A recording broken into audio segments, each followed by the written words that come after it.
முக்கியமான வாழ்வா சாவா ஆட்டத்தில் டூ ஆர் டை ஆட்டத்தில் ஆஸ்திரேலிய மகளிர் அணியை இந்திய மகளிர் அணி எதிர்கொள்றாங்க. 2026க்கான T20 மகளிர் உலகக்கோப்பை தொடர் இங்கிலாந்து நாட்டில் நடந்துட்டு வருது. இதுல பங்கு கொண்ட 12 நாடுகள் 2 பிரிவா பிரிக்கப்பட்டிருக்குது. இதுல ஏ பிரிவுல India, Australia, Pakistan, Bangladesh, south Africa, Netherlands இந்த 6 அணிகள் இடம் பிடிச்சிருக்காங்க. பி பிரிவை பொறுத்த வரைக்கும் England, New Zealand, west Indies, Sri Lanka, Scotland, Ireland இந்த 6 நாடுகள் இடம் பிடிச்சிருக்காங்க. இந்த 2 குரூப்லையும் முதல் 2 இடங்களை பிடிக்கிற அணிகள் செமிஃபைனலுக்கு தகுதி பெறுவாங்க.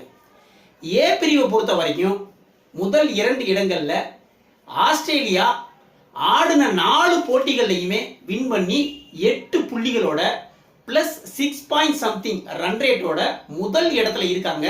இவங்களுக்கு இன்னும் ஒரு போட்டி மட்டும் பாக்கி இருக்கு, அது இந்தியா கூட. 2வது இடத்துக்கு தான் கடுமையான போட்டியா இருக்குது. யார், இந்தியாவா இல்ல சவுத் ஆப்பிரிக்காவா அப்படிங்கிற ஒரு கண்டிஷன்ல வந்து நிக்கிது. இந்தியாவை பொறுத்த வரைக்கும் ஆடின 4 போட்டிகள்ல 3 போட்டிகளை ஜெயிச்சு பிளஸ் 4 அப்படிங்கிற ரன் ரேட்டோட 2வது இடத்துல இருக்காங்க. சவுத் ஆப்பிரிக்காவும் அதே கதை தான். ஆடின 4 போட்டிகள்ல 3 போட்டிகள் வின் பண்ணி 1ல தோல்வி அடைஞ்சு 0.7 ரன் ரேட்ல 3வது இடத்துல இருக்காங்க. இந்தியாவும் சவுத் ஆப்பிரிக்காவும் 6 புள்ளிகள்ல தான் இருக்காங்க. ரன் ரேட் வித்தியாச அடிப்படையில் இந்தியா 2வது இடத்துல இருக்கிறாங்க.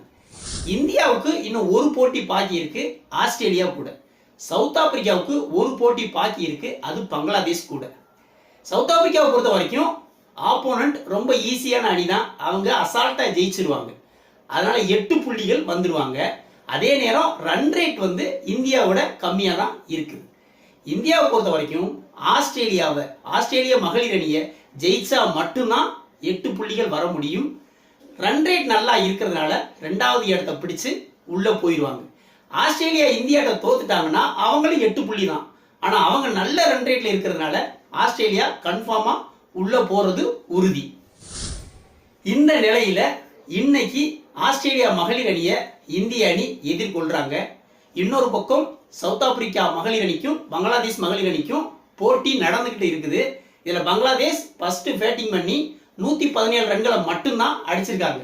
இதுல சவுத் ஆப்பிரிக்கா ரொம்ப குயிக்கா இந்த 117 ரன்களை சேஸ் பண்ணி ரன் ரேட்டை அதிகரிக்கிறதுக்கான வழிகளை பார்ப்பாங்க. அதுல ரன் ரேட் அதிகம் ஆயிடுச்சுன்னா இந்தியாவுக்கு ஈக்குவலான ரன் ரேட் வந்துருவாங்க. இதனால இந்தியாவுக்கு என்ன பிரச்சனை அப்படின்னா, ஆஸ்திரேலியாவை ஜெயிக்கிறது மட்டும் இல்லாம நல்ல ரன் ரேட்லையும் ஜெயிக்கணும். ஏன்னா வந்து பங்களாதேஷை வந்து 10-12 ஓவர்கள்ல சவுத் ஆப்பிரிக்கா ஜெயிச்சிட்டாங்க அப்படின்னா கண்டிப்பா வந்து இந்தியாவோட ரன் ரேட்ல வந்துருவாங்க. அதனால கடைசி லீக் போட்டி அப்படிங்கிறதுனால இந்த ரன் ரேட்ல, அதாவது ஆஸ்திரேலியா இவ்வளவு ரன் அடிச்சா இத்தனை ஓவருக்குள்ள அடிக்கணும் அப்படின்னு வைப்பாங்க. அப்படி இல்லைன்னா ஃபர்ஸ்ட் பேட்டிங் பண்ணா இந்திய மகளிர் அணி பேட்டிங் பண்ணா இத்தனை ரன்களுக்குள்ள ஆஸ்திரேலியாவை சுருட்டணும் அப்படிங்கிற மாதிரியான கண்டிஷனுக்கு கொண்டு வந்துருவாங்க. இப்ப நிலைமைக்கு இந்திய மகளிர் அணி நல்ல ரன் ரேட்ல இருக்கிறாங்க.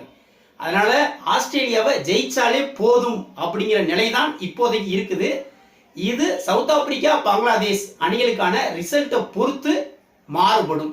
இந்த போட்டியில இந்திய மகளிர் அணி ஜெயிச்சா உள்ள, தோத்தா வெளியில அப்படிங்கிற டூ ஆர் டை வால்வாசாவா ஆட்டத்துல ஆஸ்திரேலியா மகளிர் அணியை இன்னைக்கு இரவு 7 மணிக்கு எதிர்கொள்றாங்க.